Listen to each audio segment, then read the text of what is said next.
while waiting, we can discuss further. Let us pray first, yeah.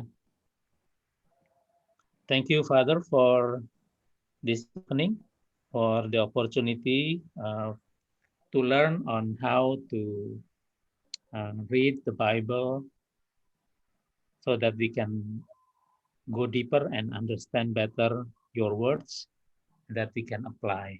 Help us to concentrate in the next 1 hour so that we can get the understanding and also the practice of how to read the Bible slowly and more effectively. In Jesus Christ we pray. Amen. Amen. Okay, so good afternoon. uh, Pak Jimmy, Pak David, Pak Heri, Pak Sugiman. Um, Welcome to homiletic seminar. Now, homiletic seminar is basically um, a seminar that is being held by BSF to help us to go deeper on reading the Bible. Okay, so if if we remember that homiletics, it is an analysis of a scripture passage. Uh, so we keep saying that the step of homiletics will take us deeper into the passage than just for us reading or skimming. Okay? And the goal of homiletics is to understand and to apply the content of a Bible passage to our own life. And if you lead someone or several people, so that you can teach those that you lead. Okay? And doing homiletics, that means that you are doing a time alone with God by reading the Bible, listening to Him, speak directly through His words. And this exercise will benefit all of us who are thoughtfully preparing homiletics. And by doing that, you will know God better. Because you know God better, you love Him more. And then because of that, your desire to follow Him increase. And then you become more like Him. Okay. Now, sometimes or most of the times when reading the passage in our weekly BSF readings, our goal of reading is for us to be able to answer the daily questions, right? Um, Even sometimes you just go to the questions and then find the passage to read. Okay. We forget that the daily questions is a tool that is made by BSF to help in our devotional, to help us find the learning points of the passage, right? So to be able to get the learning points, we need to read the passage slowly. We need to read the passage attentively. And first of all, pray that the Holy Spirit help open our hearts and mind for understanding. Okay. So you need to find a time and a place where you can read the passage without any distractions or interruptions. Most of the time, the readings of BSF passage will require like 15 minutes of reading. So I advise you to read slowly several times, at least 4 times. So 4 times times 15 minutes, 1 hour. So you spend 1 hour to read the passage slowly so that you are able to capture the details, which otherwise will be missed when you read fast or you just skimming the passage that you read. Okay, so This practice homiletics will help us to do that. Now, homiletics, basically what we say, think and shrink, think and shrink, and then learn and live. What does it mean by think and shrink? So it contains 5 basic steps. The first one, we call it content. So the whole passage that you read, you summarize that into contents. And then from the contents, you summarize that into divisions. And then from the division, you summarize that into subject sentence. And then after you got the subject sentence, the summary, you go into the learning and the living. That is the aim and the application. Now, this is how it works. The first step is content. The content is focusing on the details of the passage that allows us to speak to you personally. And you can ask yourself, what is this passage about? How do you make the content from the chapter that you are reading? Try to summarize into 10 or 20 items. Each item may contain 1 or more verses. Okay, and write the first numbers next to the item. I will give you the example after this.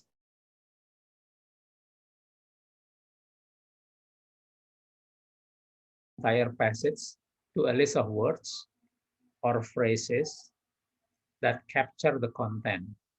You will develop your own style over time. And on this stage, it is only capturing the facts.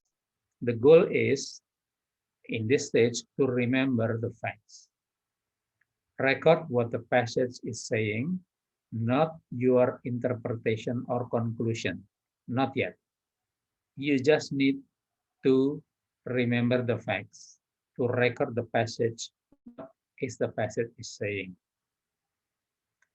Okay, you can use the same words the Bible uses, but not required. You can do a rephrasing of the words, as long as not interpreting, but rephrasing the words is okay, because the goal is for you to understand more.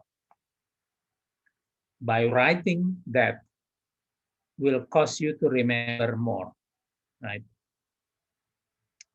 Note, during building your content, there will be repeated words or repeated phrases or repeated names, conversations. That will be an important part when you do your content. And then the second step is what we call the divisions, the second step, step number 2. So the organization of the content will help you remember the details and then recognize the progression within the passage. So you reduce the content list to an even shorter list and dividing the passage into 2 or 4 sections that follow the sequence of the passage and belong together. And write a brief, grammatically correct sentence with a subject and verb to summarize its section of the passage. And again, in this stage number 2, you need to still stick to the facts. The sentence report the factual content of the passage, not your interpretation or conclusion, not yet. Okay. And then the third part, the third stage will be creating what we call the subject sentence. The subject sentence is a factual summary of the entire passage. So when you read one passage, you will find what is the message of the entire passage. So you write that message into a single sentence of 10 words or less. Try that into 10 words that summarizes the factual content of the passage. And still, also, you still need to stick to the facts, the content of the passage, not your interpretation or conclusion. By incorporating your division sentences, your second stage here, when you created the division, you summarize that and reduce to a concise summary in a subject sentence. Usually, what I do is I write by writing a sentence that is long, and then I have to think about it over and over again until I finally get to a shorter sentence that is concise, but it will still be representing the whole passage. Okay. So these steps 1 to 3 is focusing on the facts with the goal of getting the information from the passage into your mind. Okay. So this exercise of reducing and refining the content is very valuable in understanding the passage, because this is where you are thinking and then struggling and how to summarize that to get the main message of the passage that you read. Okay. And then after you get the subject sentence, you start to go into the learn and live stage. So the stage number 4, we call it aim.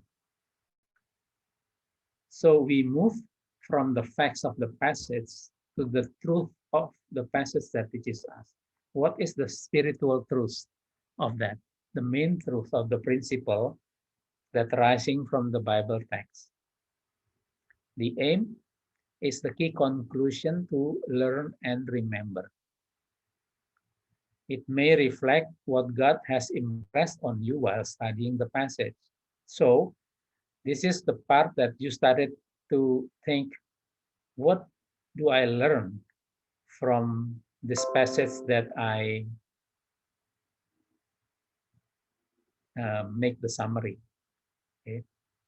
The primary truth or principle the author is conveying captured in the aim. Okay. The aim may be a truth about God or about people that leads you somewhere rather than summarizing facts. So leading us somewhere. And usually when I read or when BSF will mention using CATL words, cause audience to learn. For example, I will give you the example later on. The aim is to cause audience to learn about this, blah, blah, blah. And then we want to put the aim into everyday life. And then we use or we take the next step, step number 5, is the application questions. The goal of the application stage is to motivate you or those that you lead to put the aim into action. The question aim the main teaching of the passage into hearts and lives. And it is in the question 4. So how do you do that? When you are in stage number 2, the division, there are main points there. Then you can derive the application question from divisions, the 3 divisions or 2 divisions that you have, or the 4 divisions. And the goal is to transform the heart rather than a surface behavior change. Okay. Questions may be targeted at yourself or toward a particular category of people in your audience, or people that are discouraged, or people that are unbelievers, and people that might have different life stages, students, parents, workers, retired persons, and so on. Okay. So, in summary, the first three steps are the facts, the literal one, creating the content, creating the division, and creating the subject sentence. And then the fourth step, the aim, is the truth, the spiritual. And the fifth step is application, is the practical part of it.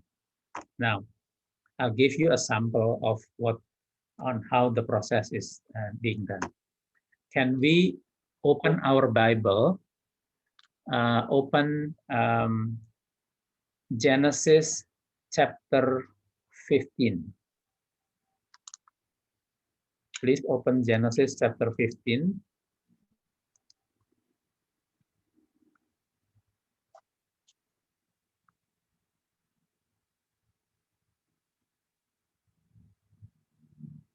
Okay, Genesis chapter 15. Hang on.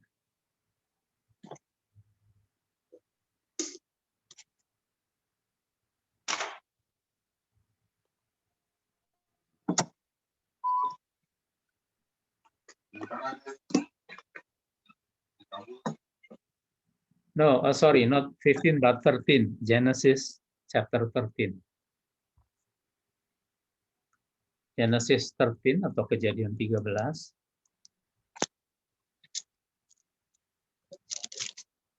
So if you read Genesis chapter 13, there are 18 verses, right? So I want to reduce that 18 verses into 8 contents because I will summarize every 2 verses into 1 content. So for example, if you read Genesis 13 verses 1 to 2, Abraham went up from Egypt to the Negev with his wife and everything he had, and Lot went with him.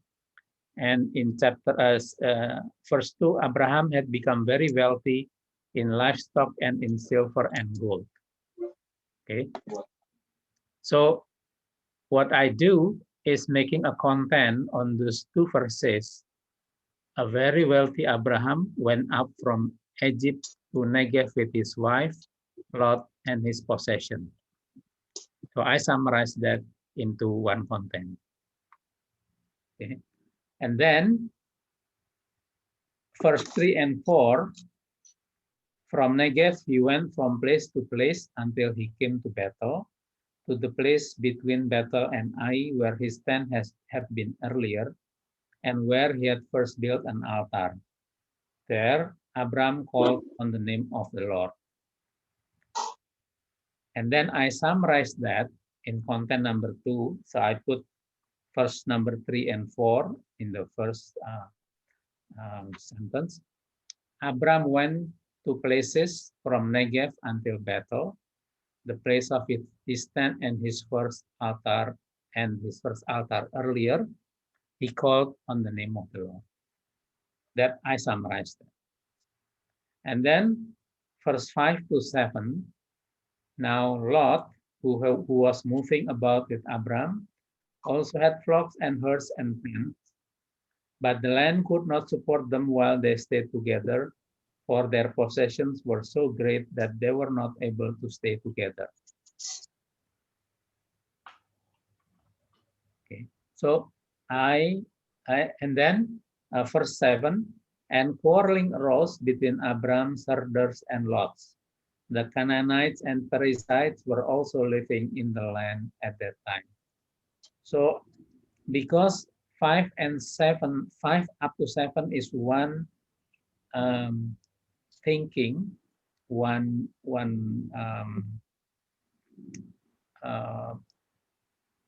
in one thinking. So I put that into 1 content number 3. I summarized that, verse 5 to 7. The land where the Canaan and Perizzites also living could not support Lot's and Abraham's flocks and herds, As they had great possessions, quarrels rose between Lot and Abrams. Not Abraham, but Abrams. So I summarized that. And the content number 4, I summarize Belum. verses 8 to 9. Verses 8 to 9 said, so Abram said to Lot, let's not have any quarreling between you and me, or between your herders and mine, for we are close relatives. Is not the whole land before you? Let's part company. If you go to the left, I'll go to the right. If you go to the right, I'll go to the left. So I summarized that in content number 4. Abram said to Lot to not having quarrels between them or their herders, as they are close relatives, offered Lot to choose his land and part company. Okay, so I summarized that. Okay, up to this point, is there any questions that you would like to raise? Please don't hesitate to raise the question. You have to read over and over again the whole chapter before you make this summary, right? Correct, Pak. It is important for you to read 4 times, 5 times, and then you start. You will be able to start your content better. Okay. Pak Reza, sorry. Yes, Pak Heri. Yes, Pak. Can I link this? Can I connect this into our weekly question? Yeah. Can I connect this? I mean, how can we connect this? I mean, like if we are going to summarize the whole, the whole chapter, yeah. Yeah. But then every day we are going to read a few verses only, kan? Yes. So then, how can I connect this into my daily devotion? I mean, if I'm using day 1, day 2, day 3 question as my daily devotion. Correct, Pak. So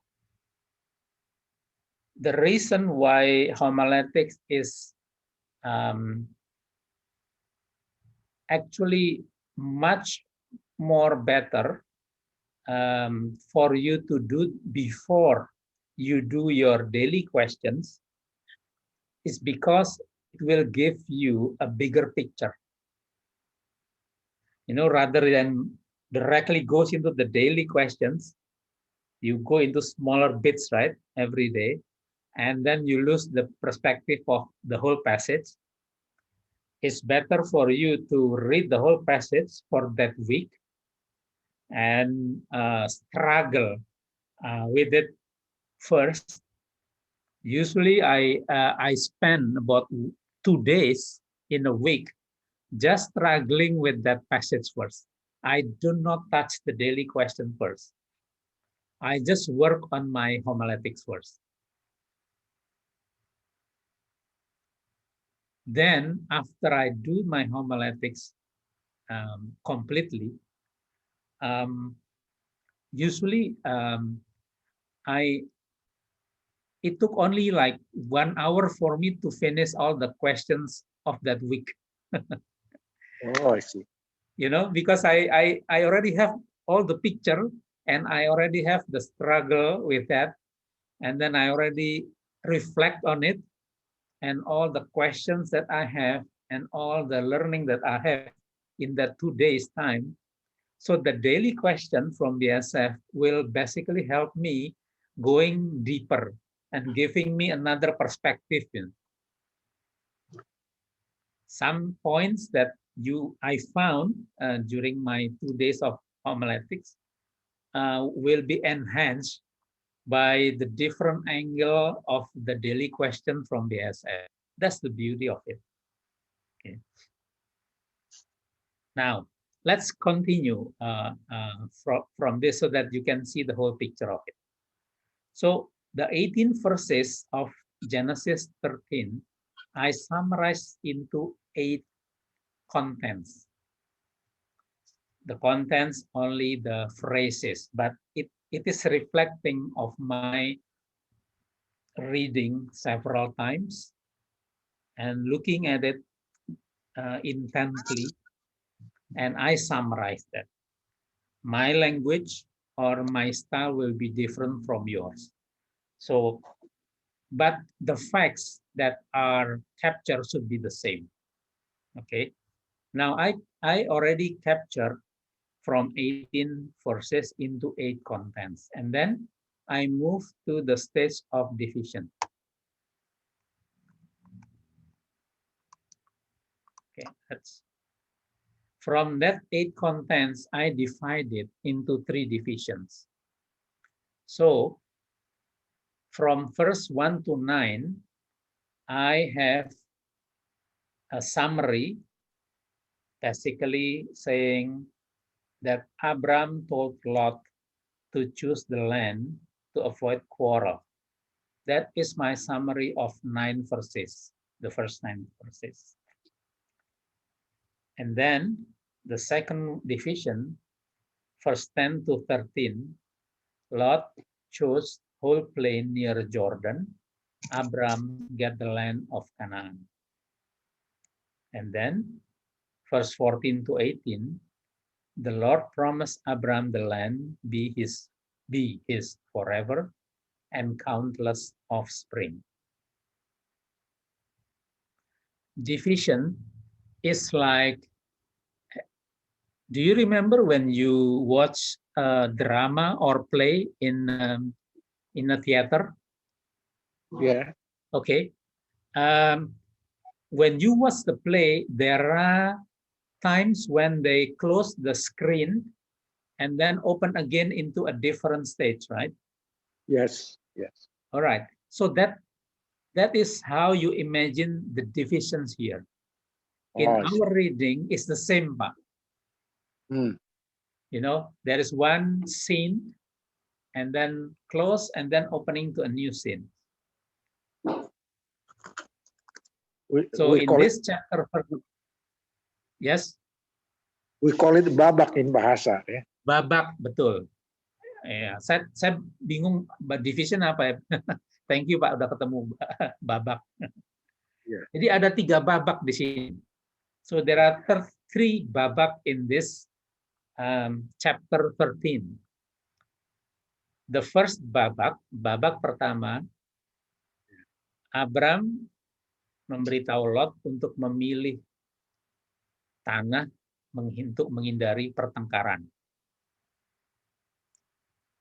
Babak kedua, Lot memilih dataran dekat Yordan. Abram mendapatkan tanah di Kanaan. Babak ketiga, Tuhan menjanjikan Abram tanah itu akan menjadi miliknya selamanya dan keturunan yang tidak terhitung jumlahnya. Jadi ada 3 babak. There are 3 divisions. Now, and then we move to a subject sentence, summarizing these 3 divisions into one subject sentence. Bagaimana meringkasnya? So I summarize that into one subject sentence. In chapter 13 is, Abram told Lot to choose land.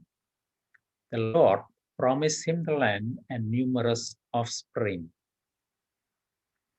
Jadi setelah saya peras-peras begitu, oh iya ya, di situ penulis ini, Musa sang penulis, ingin mengatakan dalam chapter itu, Abram itu memberikan kesempatan kepada Lot untuk memilih tanahnya,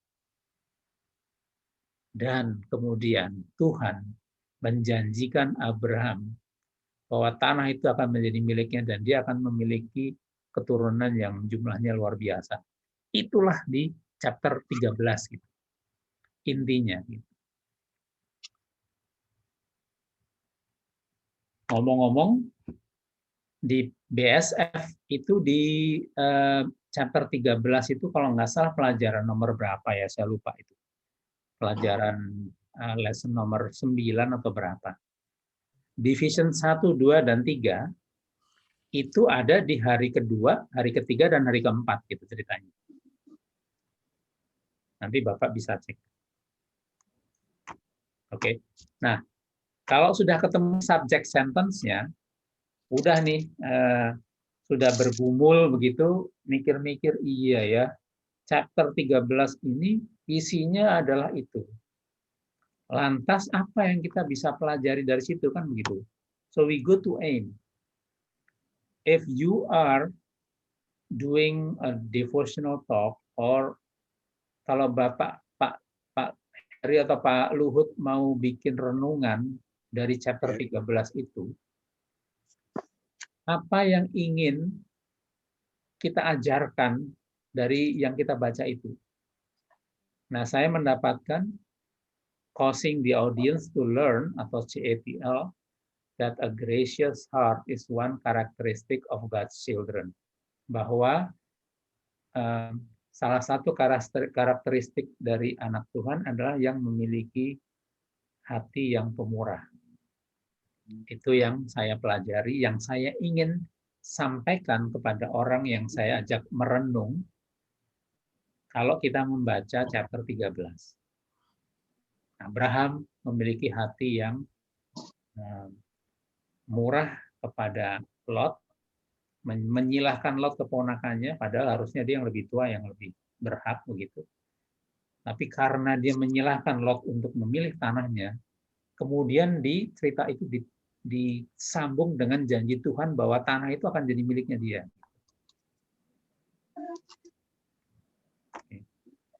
Nah, kemudian untuk itu bagaimana menerapkannya dalam kehidupan sehari-hari? Application question-nya apa? Gitu. Nah, seperti tadi dibilang, application question itu diambil dari divisi. Nah, tadi kalau divisi yang pertama adalah Abram mempersilahkan Lot untuk memilih tanah untuk menghindari pertengkaran, kan begitu. Nah, kalau application question-nya apa nih yang bisa saya dapetin dari sini? Gitu.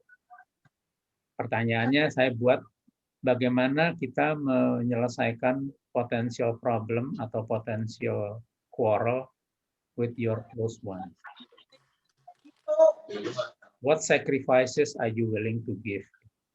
Ini pertanyaan yang bisa merefleksikan kepada diri saya sendiri atau kepada orang yang saya mau ajak berenung. Gitu.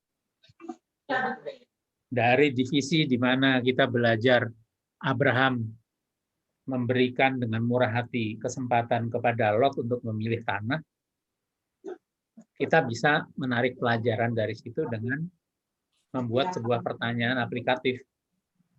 Bagaimana kita bisa menyelesaikan atau meredam potensi masalah atau pertengkaran dengan orang-orang yang dekat dengan kita. Kemudian dari divisi 2, Lot memilih dataran dekat Yordan, Abram mendapatkan tanah di Kanaan. Pertanyaan yang bisa saya aplikasikan di situ, saya membuat di situ, what is your priority in handling arguments or quarrel with your close one?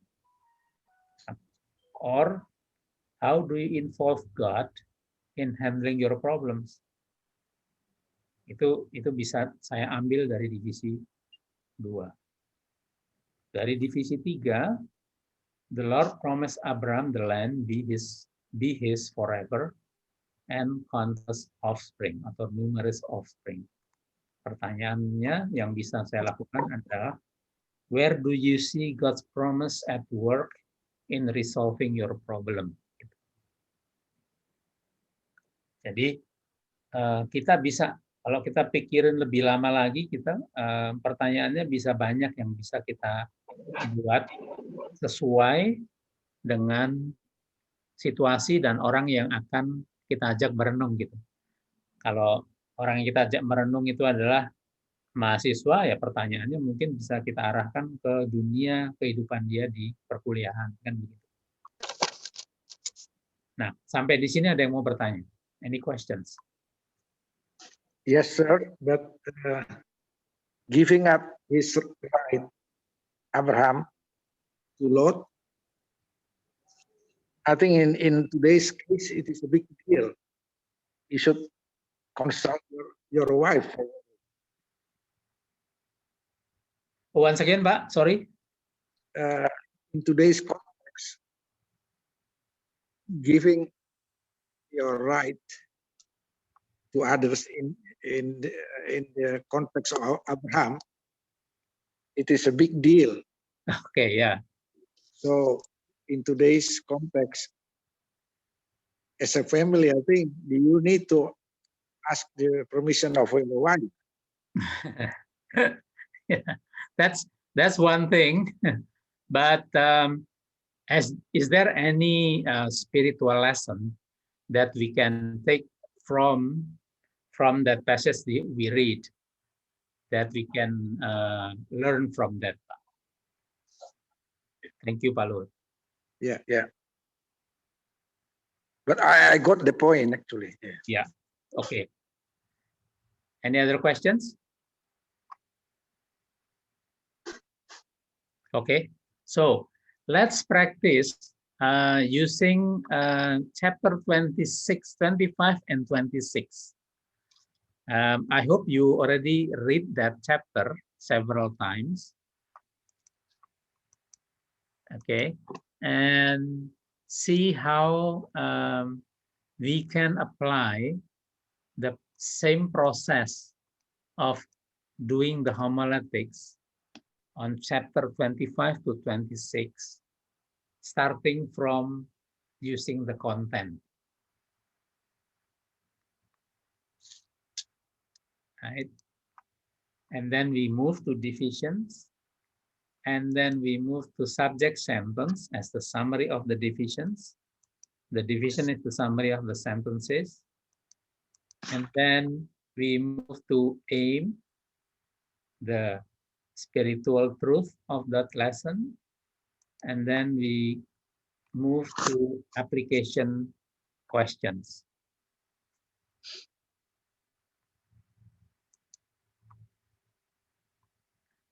Chapter 25 to 26, there are a lot of things there.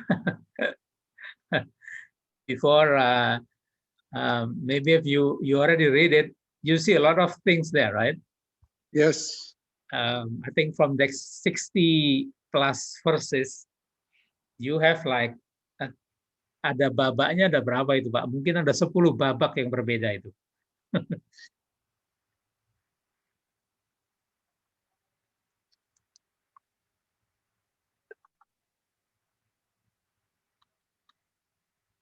Pak Heri sempat baca-baca? Sempat sih Pak, karena devotionalnya pakai ini soalnya. Ya. So, ini yang saya tunjukkan di sini adalah draft pertama saya untuk chapter 25 sampai 26 itu, konten saya. Saya berusaha membuat menjadi 20 konten. Ya. 20 konten, dan itu saya ingin ringkas, try to summarize that. For example, from chapter 25, verse 1 to 4. Abraham, itu kan diceritakan Abraham punya istri yang berikutnya, Keturah, yang memiliki anak, Zimran, Joksan, ya, Joksan itu ayahnya siapa, dan sebagainya.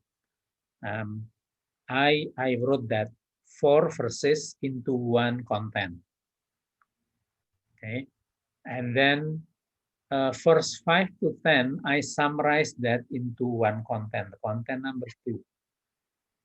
Abraham left everything owned to Isaac, gave gifts to the sons of his concubines, sent them away from Isaac to the land of the east, died at good old age, 175 years, old man full of years, gathered to his people, buried with his wife by Isaac and Ismail in the cave of Machpelah, and God blessed Isaac, who then lived near Beer Lahai Roi. Itu saya ringkas itu ayat 5 sampai 10 seperti itu. Nah, mungkin kalau Bapak bisa mencoba meringkas, silahkan diringkas ayat-ayat itu.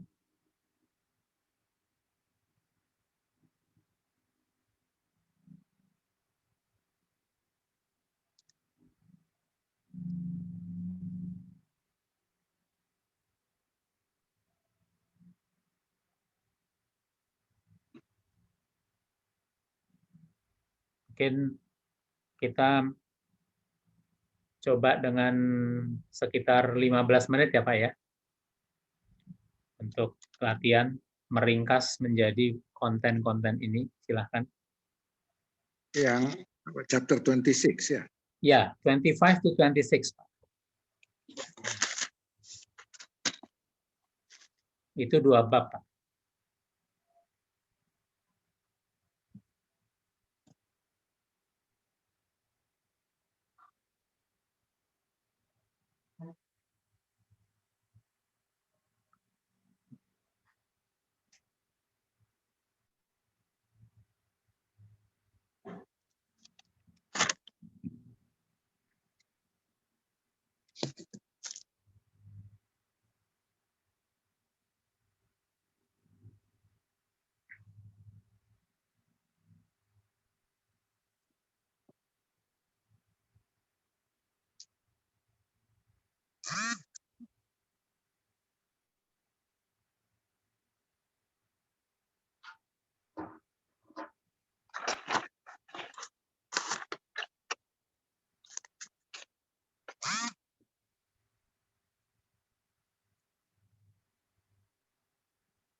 Pak Reza, pada saat kita membuat konten gitu ya, Ya.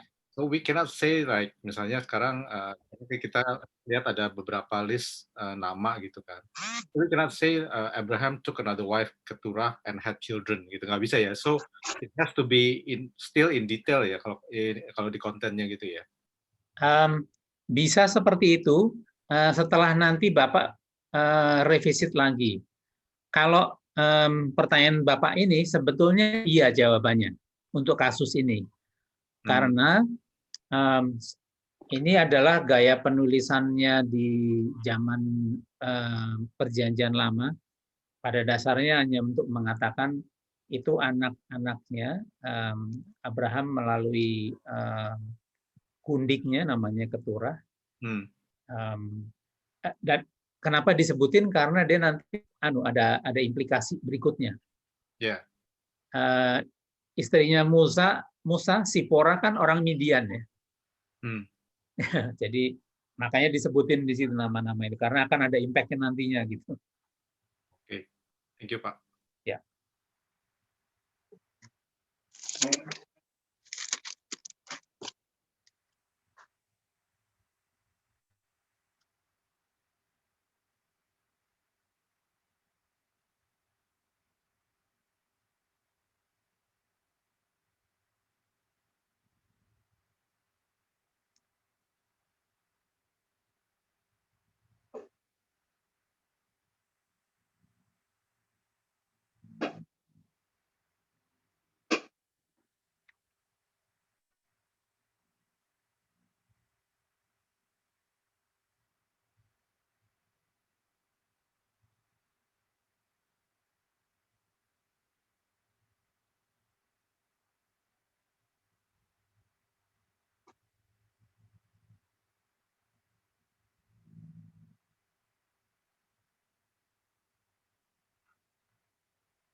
Enggak, latihan.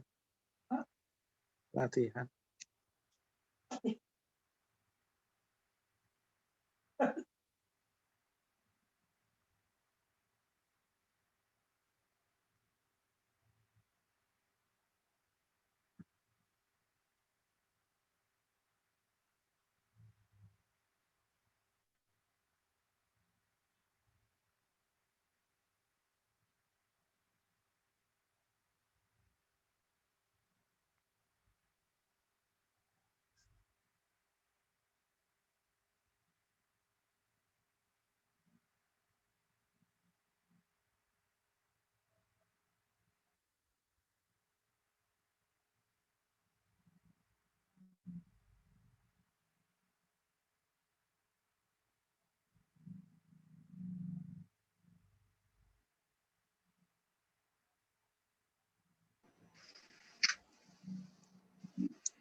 Kalau ada yang mau ditanyakan sambil mengerjakan silahkan loh. Pak Henry, Pak Heri, Pak Jimmy, Pak Riki, silahkan.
Oleh 188 negara termasuk Indonesia sejak akhir Desember 2015. Saya kira ratifikasinya mungkin setahun kemudian itu yang disebut Paris Agreement. Ini salah satu yang ditemukan itu yang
Pak Heri sudah dapat berapa konten, Pak?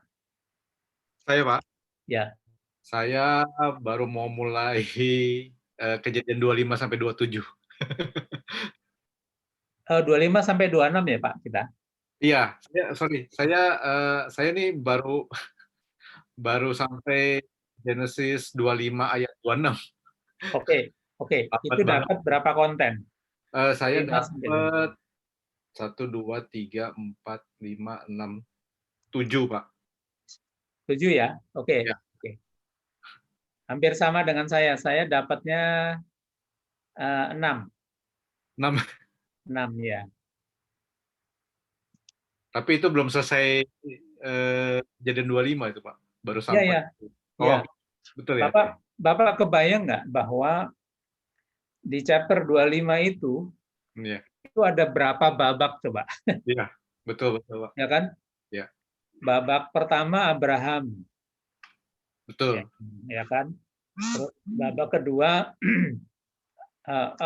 babak pertama Abraham yang punya itu kan concubine, and then the second stage will be Abraham died and everything, and then the third stage itu tentang Ismail, okay?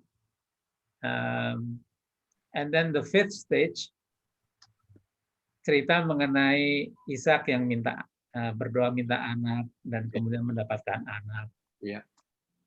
Kemudian stage berikutnya menceritakan mengenai anak-anaknya itu. Dan yang terakhir di situ adalah drama di mana Esau menjual hak kesulungannya kepada Yakub. Jadi paling tidak ada 7 atau 8 babak. Pertanyaannya adalah gimana caranya kita bisa dapatkan 3 divisi. Ini baru chapter 25 kan. Chapter 26 ceritanya lebih banyak lagi chapter 26. Chapter 26 itu ada babak pertama kelaparan di Gerar. Nah, di sana kemudian Ishak diminta sama Tuhan untuk stay di Gerar. Kalau Abraham dulu kan kelaparan terus pindah ke Mesir kan. Ya, Betul. Tuhan mengatakan jangan ke Mesir, you stay here, I will bless you. Oke, that is babak pertama. Babak kedua, tiba-tiba ceritanya beralih kepada Ishak yang nggak bilang bahwa Rebeka itu istrinya. Malah dimarahin sama Abimelek. Lu bikin problem, ntar kalau beneran dia ditidurin sama orang saya, kami semua kena getahnya gitu kan. Kemudian babaknya berganti lagi bahwa Ishak diberkati Tuhan sehingga tanaman dia sorry. Sebelum babak Abraham berbohong ke Abimelek, saya bikin babak keduanya God mengulangi janjinya ke Ishak karena Abraham setia pada itu. Satu babak itu 4-6. Sip, bagus. Ada itu kan, Bapak buat itu dalam satu babak karena itu begitu intens Tuhan mengatakan itu kepada Ishak ya, Pak ya. Ya, betul ya. Ya. Kemudian habis itu karena dia semakin kaya, sama Abimelek disuruh pergi. You are too powerful, gitu kan. Habis itu dia menghadapi masalah lagi urusan sumur nih, gitu. Ya kan, pindah 2 kali gitu. Dia nggak mau berantem lah, dia pindah-pindah dia. Saya mulai ngelihat kayaknya Ishak nih gue banget. Nggak mau berantem, pokoknya menghindari pertengkaran lah gitu. Sampai akhirnya mendapatkan sumur yang dia namain Rehoboth. Babak berikutnya Tuhan menemui lagi Ishak untuk menguatkan bahwa dia supaya jangan takut. Babak berikutnya Abimelek datang minta komitmennya Ishak untuk tidak melukai atau tidak menyerang dia gitu, karena dia tahu bahwa Tuhan melindungi Ishak. Kemudian habis itu Ishak setuju dan membuat perjanjian dengan dia dan ditutup dengan cerita mengenai Esau yang mendukakan Ishak dan Rebeka gitu. Itu saya hitung-hitung kalau saya bikin dari saya punya konten ada 10 babak loh Pak Luhut. Iya ya. Iya kan? Bagaimana saya membuat menjadi 3 babak gitu, 3 divisi, bukan 10. Saya harus melihat the second day of the struggling itu. Correct. So this is what I do. I try to look it with a bigger view bahwa tujuan saya buat ini kan ingin mengetahui sebenarnya Tuhan itu seperti apa melalui cerita-cerita ini. Saya membuat 3 divisi. Divisi yang pertama, Abraham died, honored by Isaac and Ishmael, and his family lying drowned. Diceritakan turunannya. Dan divisi kedua, the Lord gave Isaac twin sons, Esau and Jacob, prophesied that Esau will serve Jacob. Itu yang paling penting di dalam chapter 25 bagian yang kedua. Dan yang ketiga, itu the whole chapter 26, itu sebetulnya adalah Isaac facing life challenges, blessed and protected by the Lord. Udah. Menurut saya itulah chapter 26 gitu. Dia disuruh pergi sama Abimelek, menghadapi problem pertengkaran rebutan sumur, ya kan? Habis itu juga urusan istrinya yang cantik, dia takut, terpaksa dia berbohong, begitu. Itu masalah-masalah kehidupan yang dihadapi oleh Ishak. Tapi di situ, di chapter 26 itu, beberapa kali Tuhan bilang, I will bless you, I will protect you, do not be afraid. Maka chapter 26 itu saya masukkan dalam satu divisi. Kalau diringkas, chapter 26 itu isinya itu. Ishak facing life challenges, but blessed and protected by the Lord. Kalau diringkas menjadi subject sentence, 3 divisi ini, maka subject sentence saya adalah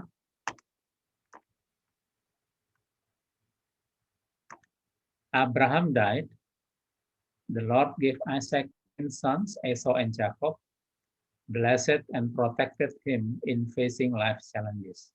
Dah. Itu chapter 25 sampai 26, subject sentence-nya itu. Abraham meninggal, Tuhan memberikan Ishak, anak kembar Esau dan Yakub, melindungi dan memberkati dia dalam menghadapi tantangan-tantangan kehidupan. Itulah chapter 25 sampai 26. Pak Reza, Ya Pak Eri. ini ya pada saat kita membuat subject sentence ini buat saya pribadi ya, Ya. challenge-nya adalah tidak memasukkan tidak memasukkan reflektif diri saya. Ya, itu masih fakta. Masih fakta. Itu buat saya agak challenging sih. Ya, betul. Tahan dulu, jangan bikin refleksi dulu. Karena tahapannya masih fact. It's not our interpretation yet. Baru sesudah selesai subject sentence, kita ngomong aim-nya, spiritual truth-nya apa, refleksinya apa. Refleksinya saya adalah, kalau kita bicara mengenai chapter 25-26, maka tidak lain bahwa Tuhan itu memberkati dan melindungi orang yang Dia pilih. Pak Reza, Ya, Pak David. nanya sedikit. Saya waktu baca chapter 25 dan 26 itu terus terang agak terpengaruh heading-headingnya, Pak. Yang di Bible itu kan ada itu. Kayaknya saya pikir, wah ini nggak bisa digabung nih. Ini ada satu movement tersendiri nih dalam section tersebut gitu. Jadi digabungin kayaknya nggak kena deh. Kalau digabungin itu nanti missing ya gitu. Itu waktu saya membaca itu berasanya tuh begitu tuh Pak. Iya, dalam beberapa kasus judul chapter itu membantu. Tapi kalau kita baca terus banyak gitu, seringkali nggak terlalu representatif juga sih gitu kalau kita mau bikin summary. Iya, kadang-kadang betul. Kadang bisa digabung nih gitu. Tapi often time tuh kayaknya kalau digabung itu dia punya esensinya hilang. Kedua, saya pikir Bible itu udah very concise, mau dibikin concise gimana lagi gitu. Iya. Dan dari yang kita baca ya, mulai dari Abraham sampai kemudian ceritanya Ishak ini, ternyata kan mereka orang-orang yang penuh dengan kelemahan kan. Ishak sama Abraham ceritanya sama. Abraham bohong, setengah bohong lah bilang Sarah itu saudaranya. Karena memang itu saudaranya. Tapi kalau Ishak udah bohong habis karena memang Rebeka bukan saudaranya gitu. Rebeka itu sepupu jauh gitu. Itu kemudian tapi tetap aja Tuhan protect dia gitu. Tetap aja Tuhan menjanjikan blessing-nya gitu. Luar biasa. Iya kan dibilang dan Tuhan mengatakan di sini for the sake of Abraham. Jadi karena aku udah janji sama Abraham, kamu akan aku lindungi dan aku berkati. Jadi udah dipilih aja gitu Ishak gitu sebagai keturunan yang dijanjikan gitu. Oke. Ini aim-nya. Nah, kemudian apa yang kita bisa dapatkan pembelajarannya melalui subject sentence, application question. Saya ambil dari division yang pertama, saya bikin pertanyaan, misalnya, how have you seen God's blessing in your life?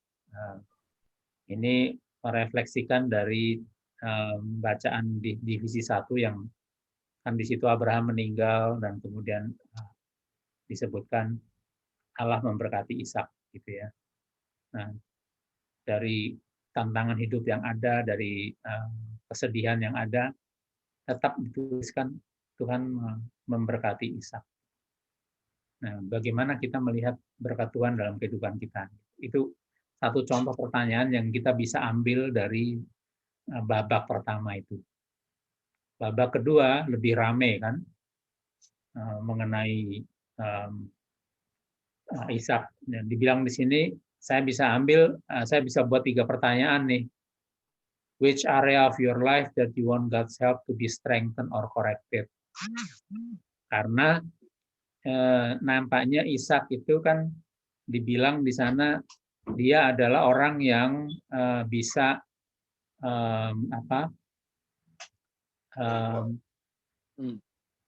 dia punya problem di satu area gitu. Dia lemah secara spiritual, dia nggak bisa mimpin keluarganya gitu kan. Keluarga kita. Nah, itu kan bisa kemudian kita refleksikan di sana. Misalnya pertanyaan nomor 2 saya gitu. Which area of spiritual leadership in your family that you would like God's help to develop? Nah, itu merefleksikan dari situasinya Ishak, bahwa Ishak lebih memilih memberkati Esau awalnya. Padahal dia udah tahu kan, Rebeka kan waktu hamil udah dikasih tahu sama Tuhan bahwa anak yang pertama akan serving anak yang kedua. Nah, kayak begitu. Juga yang division yang ketiga, apa tantangan hidup kamu yang kamu hadapin saat ini yang menjadi sumber kemarahan atau concern kamu misalnya. Jadi kan kita cerita tuh di sana di chapter 26 itu kan Ishak menghadapi tantangan-tantangan hidup. Di mana kita melihat janji Tuhan dalam menghadapi hal itu. Kayak gitu. Itu application question yang bisa saya develop. Ini first run. Mungkin kalau besok nanti malam saya lihat-lihat lagi, saya bisa dapat lebih banyak lagi nih pertanyaan-pertanyaan yang bisa kita aplikasikan. Ada pertanyaan dari sini? Pak Reza, ya. Pada saat kita pada minggu ini kita kan memang biasa kan bahas 25 sampai 26 kan.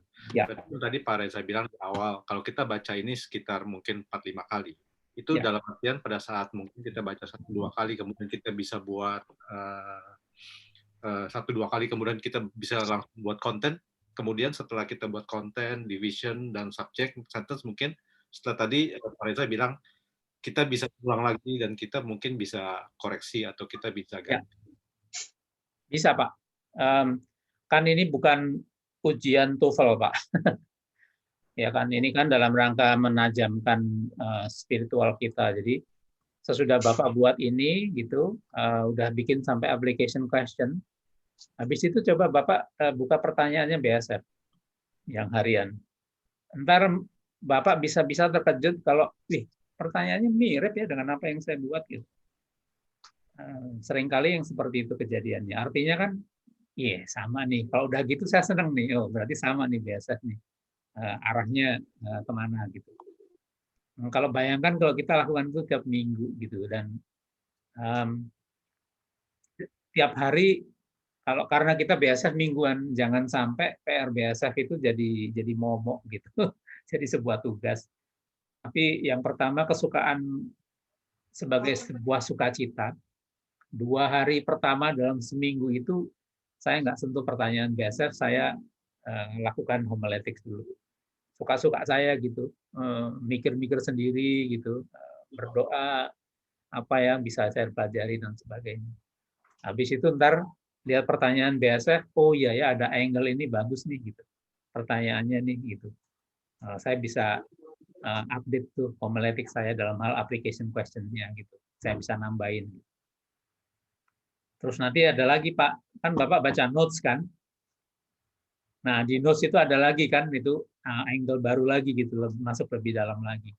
Nah udah itu memperkaya lagi gitu, dalam lagi gitu, ada perspektif baru. Belum nanti Pak Adi lecture-nya gitu. Nah tujuannya kan itu. Ujung-ujungnya selesai lecture, kita lihat lagi homiletics kita, dan pertanyaan kita, iya ya, wah bagus nih. Apa yang bisa aplikasikan dalam kehidupan saya sekarang? Apa yang bisa membantu saya atau mungkin menegur saya? Udah, begitulah caranya BASF itu fourfold approach-nya. Poinnya adalah jangan sampai tugas PR harian itu menjadi sebuah beban. Tapi sebetulnya itu sebuah sukacita karena kita merenungkan firman-Nya gitu. Lewat homiletics dulu gitu, habis itu baru ngerjain. Itu akan impact-nya dalam gitu. So it's not just doing your daily questions. That's it.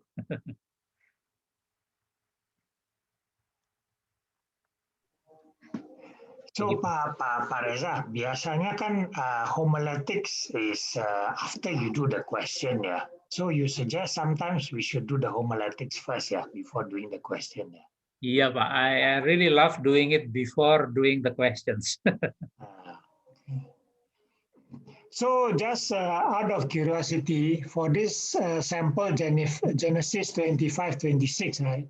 Yeah. So for you to do the whole thing from starting to read until finish all the application, Yeah. approximately how long you take? Like 3 days, Pak. Yeah. Thank you, Pak. Yeah, it took me 3 days. I'm quite lavish on that. And then the daily question, I do it in like 1 hour. Finish the whole week. Pak Reza, tanya ya Pak ya. Saya cuman ini aja sih, cuman berpikir kalau misalnya sekarang pada saat we read the whole chapter gitu ya, chapter 25 for example gitu ya, and then I can imagine the scene first gitu. I can imagine the babak first gitu ya Pak ya. Can I start from number 3 going to number 2 and number 1 instead of 1 to 3, atau ini harga mati 1 to 3 gitu loh. Maksudnya? Jadi kalau misalnya sekarang kayak di otak saya udah ada babaknya gitu ya. Ya. Jadi jadi saya going from number 2 to number 1 gitu ya. Atau kemudian baru going to number 3 atau kemudian number 4 gitu. Atau is it still have to be 1 2 3 4? Jangan buru-buru, Pak. Take your time. Makanya tujuannya adalah read slowly. Just read slowly and let it sink first gitu. Usually di tahap number 1 itu, konten itu, I allocate 1 day, 1 full day. I just do the content, not doing anything else. Konten aja dulu. Sehari itu saya bikin konten gitu. Hari kedua dan ketiga baru saya nomor 2 dan 3 itu baru di hari kedua. Habis itu barulah nomor 4 dan 5 gitu, aim sama application itu di the next day gitu.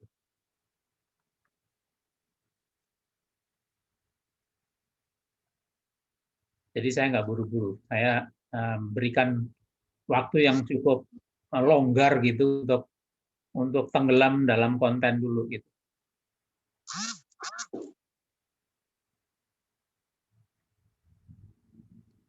Okay. Any more questions? I have a question regarding the covenant itu. Ya, Pak Luhut. Verse 28. chapter 26, verse 10 to 8. If I'm not mistaken, I once heard long time ago that Isaac found himself, he was deceived in making a covenant. Is it true or? Isaac. Yeah. Chapter 26, verse 28. Yeah. Okay, let's see. Chapter 26, verse 28.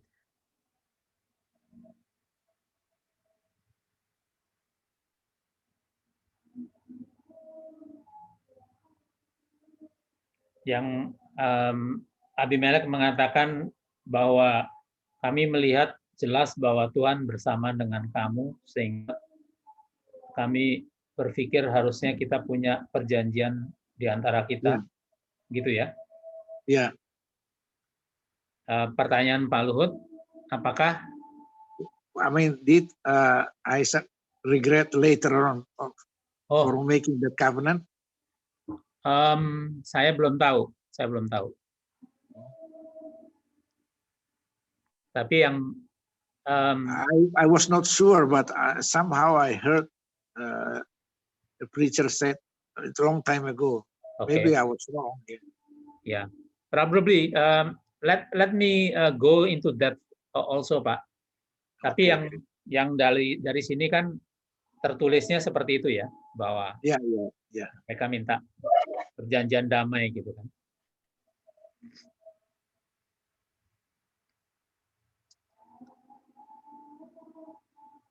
Oke. Okay, Pak. Thank you. Alright. Ada yang lain, teman-teman?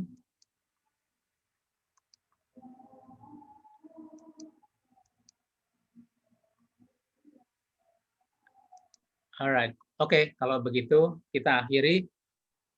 Kalau mau meneruskan dan membuat homiletics-nya selesai dan mau di-share, silahkan dikirimkan ke saya juga, atau besok bisa bergabung di yang sesi bahasa Indonesia. Saya adakan sesi yang bahasa Inggris hari ini dan yang bahasa Indonesia besok. Okay, so let's pray. Thank you, Father, for this opportunity to discuss and to learn how to go deeper using the homiletics method. Help us so that we can apply that and we can start working on our own homiletics so that we can do that every week on the passages that we read on the BSF, so that we can find the application and that we can also reflect on it and apply it on our daily life. Thank you, Father. In Jesus Christ we pray. Amen.